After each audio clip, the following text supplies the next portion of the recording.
What a crazy last 24 hours it has been in the world of gaming, as we have a few major announcements to cover, some of which we were somewhat expecting, some of which were surprises when it comes to both software and hardware. That's right, I said hardware, for the Nintendo Switch.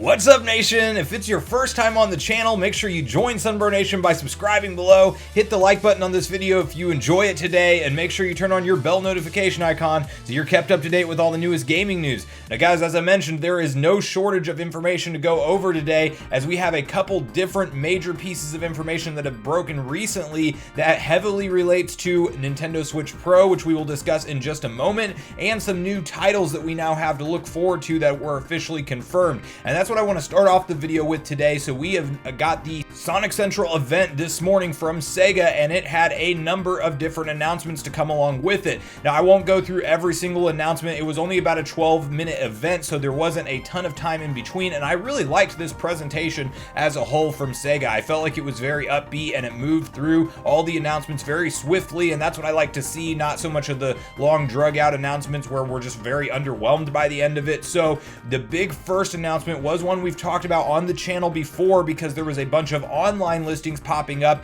and that is Sonic Colors Ultimate will be coming to actually all platforms: PS4, Xbox One line, and also obviously the Nintendo Switch. And then you can even play these games on the PS5 and Series X via backwards compatibility. So that is something we have to look forward to in September. And guys, this game looked phenomenal. It's definitely running 1080p 60 frames per second, as we do now have confirmation that that's the case. And it does appear there's some little really kind of subtle changes that they're doing with Sonic, like he's wearing different costumes in different parts of the gameplay that people pointed out that were different than what we saw in the original Colors. But obviously this Colors game was one of the better, well-received 3D Sonic experiences, and I think it will be one worth playing through on the Nintendo Switch. So I'm definitely planning on picking this one up in September, and I'm glad we have another game to look forward to in 2021 when it comes to the Sonic family. And then from there you had them transition straight into the Sonic Origins, which was the other real big rumor that we were going to get some classic Sonic games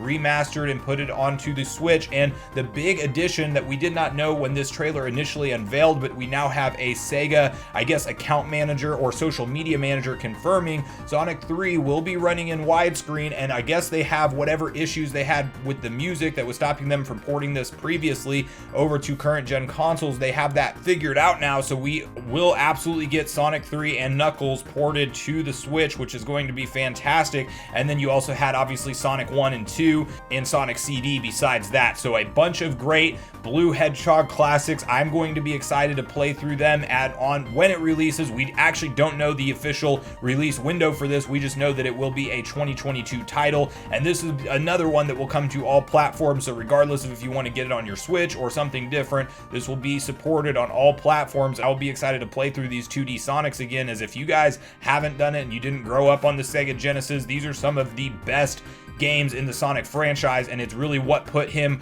on the map. And as I mentioned in previous videos, he used to be a contender to Mario, so if you can imagine how popular Sonic was back in the day, we've definitely seen him fall off in the 3D era.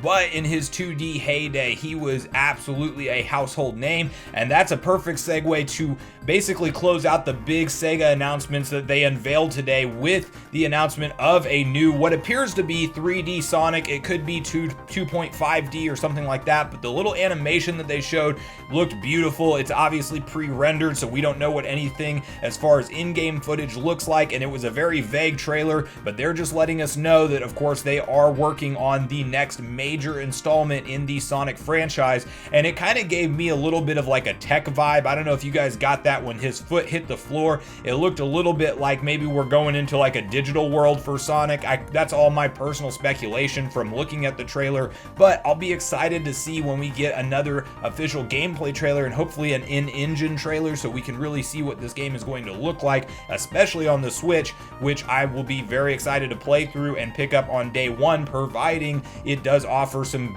good new gameplay enhancements, and hopefully it is like maybe a mix between 2.5D and 3D. I think that can tend to be a sweet spot. I like Sonic Generations like as a pretty good Sonic title from start to finish, and that was kind of a nod to both the 3D era and the classic 2D era, so I wouldn't mind seeing them do something like this. But I would love to know what you guys are hoping for from the 3D Sonic in the next installment, and what your initial impressions were from this event as a whole. So please make sure you leave that in a comment down below. And then guys, from there we got to talk about a massive report that dropped that references new Nintendo Switch hardware. If you've been on the channel before, this is not the first time we've covered topics like this, because they keep popping up, and you know why they might keep popping up, because it's probably actually happening, especially when it's coming from companies as credible as Bloomberg, and they have been spilling the beans on this thing very frequently. It's almost every few weeks or every month, or at least every other month, that we get some kind of new update officially from Bloomberg, who is an incredibly credible gaming journalist. This is not some, 4chan or forum post or even Reset Era. A lot of the different, news sources out there that we tend to get information and leaks from, this is bigger than that. This is a mainstream kind of more, I guess you could say, investor focused information group around what companies are doing, so investors know when to buy in and when to potentially sell. And so it's a big deal for them to go and state the claim that they've stated. So first I want to read through the article to get on the same page with what is being suggested here, and then when I think we will actually see Nintendo come out and do the official announcement. Nintendo Co. plans to begin assembly of its new Switch as soon as July and release the upgraded replacement for its 4-year-old game console in September or October, people familiar with the matter said. The new console, likely to be priced higher than the $299 original, may be announced ahead of E3 conference starting June 12th to allow publishers to showcase their full range of Switch games at the global event. The people said, asking not to be named because the plans are not yet public. It will be sold alongside the $199 Switch Lite, with the standard Switch being phased out over time. Assemblers will start shipping the new model, whose commercial name is known only to a handful of people within the Kyoto-based company, as early as July, and the production is planned to ramp up to a peak in the October to December quarter. This is despite the widespread semiconductor shortages that have affected supply of everything from automobiles to TVs, headphones, and gaming consoles, including the Switch itself. Suppliers are confident they can fulfill Nintendo's orders despite the ongoing chip shortages. Its production lines are better prepared for potential component shakeup, and the parts Nintendo is using are subject to less competition than those in its rivals' more powerful consoles.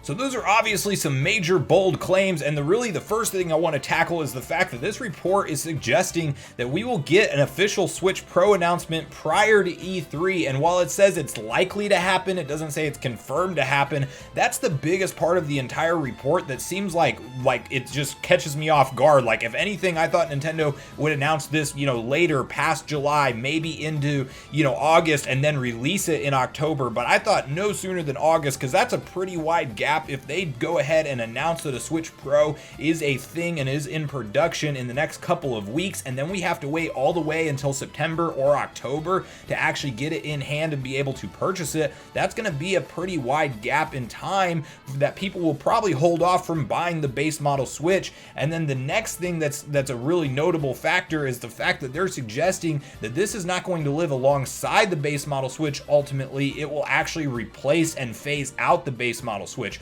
but it's coming in at a higher price point. So are we talking $350, and maybe this thing, sells for about a year alongside of the base model Switch, and then they go ahead and lower the price back down to $300 for the Pro model, and that's when it ultimately phases out the Switch? This seems like this statement is a little bit more long term, so I do expect Nintendo, at least for when they initially push this thing out, to not scrap the previous SKU. They'll probably have still Switch Lite, which we're obviously expecting to move forward into the long-term future. Then they'll have base model Switch at $299, and maybe, just hopefully, this comes in at like $349, but it very well may be $399 for the time being. And if that's the case, then we're going to have I guess, a period of time where there's 3 Nintendo Switch SKUs available, but it does sound like, according to Bloomberg, their ultimate plan is going to be to just rely on the Pro model Switch and then the Switch Lite. So that will be a very interesting thing to see it all unfold and how Nintendo's going to do this. They have always recently, or even over the course of time, referred to the Switch as a family of consoles ever since the Switch Lite was announced. So I always kind of pictured that as like maybe like a 3-point entry tier type system, but it does appear here that their longer term plans is just to have 2, which I do think that because of how prominent 4K TVs are now and how much, you know, really high-end games we're seeing come to the PS5 and Series X, Nintendo's not going to want to sit out on all of the third-party titles that maybe aren't going to run smoothly on the base model Switch. So this could absolutely be their ticket to put in much newer technology into this new Switch revision and be able to be a part of some of those bigger AAA third-party games that will just simply not run on the base model Switch. I do think we will see exclusives for this thing in the future. They're not going to do anything stupid like make a Breath of the Wild 2 or a Breath of the Wild sequel an exclusive to the Switch Pro. Like, this is obviously going to be a smooth transition into the newer, more powerful hardware, but it is really exciting to see this and potentially being announced as soon as a few weeks, which will be, again, really surprising to me. Out of everything in the article, if just my personal prediction says that that's more unlikely for us to get that official announcement, but hey, it is in this really big report, so maybe I'm wrong there, and maybe Nintendo holds some kind of surprise trailer for a brand new Switch Pro, and then we see at E3 all of the major games that were expected to be announced and featured on the Switch Pro, and saying that that's the best way to play those games. Because if you imagine getting a Breath of the Wild 2 gameplay trailer and it says it's 4K and it's available to run at 60 frames per second, and it's probably using like DLSS from Nvidia to achieve that. I mean, if they display it in 4K as the trailer, and that's like the thing that you can see a 4K icon at the bottom of a Legend of Zelda trailer, that's going to be game breaking, and I think that that's what Nintendo wants to do. Same thing for Pokemon Legends Arceus. They could basically be holding back the higher visual fidelity of what some of these games could look like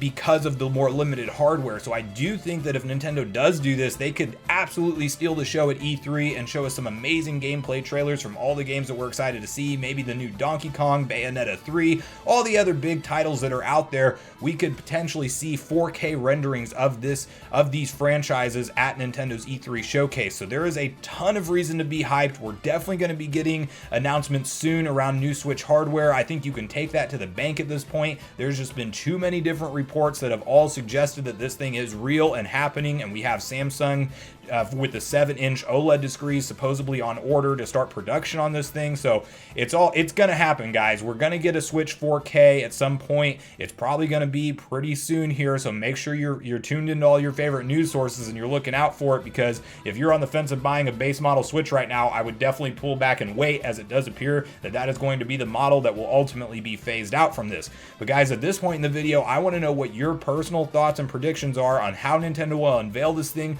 when you think we will see it announced, and then do you think that this gets launched alongside of like a Breath of the Wild 2 this holiday season? Because I've been saying that a long time on the channel, and while it does seem like a long shot, now we're getting the Switch Pro news. I still am standing by that. I think that Breath of the Wild 2 is the system seller that sells alongside this Switch Pro. So I want to know if you guys think that's possible as well, because that's definitely where I'm holding my hat, and I will be, surprised if that isn't what actually happens with all of this new information. So make sure you leave me all your thoughts in the comments down below, and then before you do leave the video, hop over to the community tab on the channel and cast your vote in today's poll, where I will be asking you about all these new announcements. Thanks so much for watching the video today, everyone. I do truly appreciate you all sticking around until the end. I do at this point in the video want to invite you all one more time to join Sunbro Nation if you haven't done so already. Do so by subscribing below, hit the like button on your way out on this video if you enjoyed it today, and make sure you turn on your bell notification icon so you're kept up to date with all the newest gaming news. That's going to do it for me, guys. I hope you all have a great day. Sunbro Nation, out.